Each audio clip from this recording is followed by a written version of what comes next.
আসসালামু আলাইকুম। ওয়ালাইকুম সালাম। আপনার এখানে তো প্রচুর পরিমাণে লাউ হয়েছে দেখছি। এটা আমার বাড়ির বীজ। আমি 8 বছর করেছিলাম, প্রায় 10 শতক জমিতে 70,000 টাকা লাভ বিক্রি করেছি। এবার কত টাকা লাউ বিক্রি করেছেন? এবার তো প্রথম শুরু, এই 1.5-2 মাস হয়েছে। 45 দিন পর ধরন আসে, এই 15 দিন ধরন হয়েছে গাছে, বুঝতেছেন। ইনশাল্লাহ এবারও লাভবান হব, আপনারা সব জানতে পারবেন। এই বান এদিকে যে বাড়াইছেন, এই বাড়ানোর কারণটা কি? এর কারণ আছে, বুঝছেন। এই বানটা বাড়াইছি আমি 1.5 শতক জমিতে বান করেছি। 1.5 শতক জমিতে গাছটা বানাই নিছি। বানানে আমি স্পেস দিছি 5 হাত।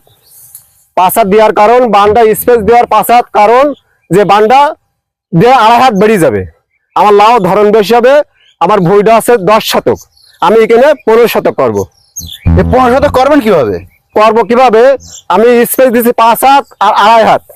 এখানে স্পেস আছে, একটা বানের রাউন্ড আছে। রাউন্ডটা যখন চলে আসবে আবার একটা রাউন্ড হবে। এখানে ওই যে কষা মারছি, দেখেন কষা মারছি, একটা রাউন্ড হবে। রাউন্ড এই পর্যন্ত হবে, কিন্তু আবার একটা রাউন্ড যাবে।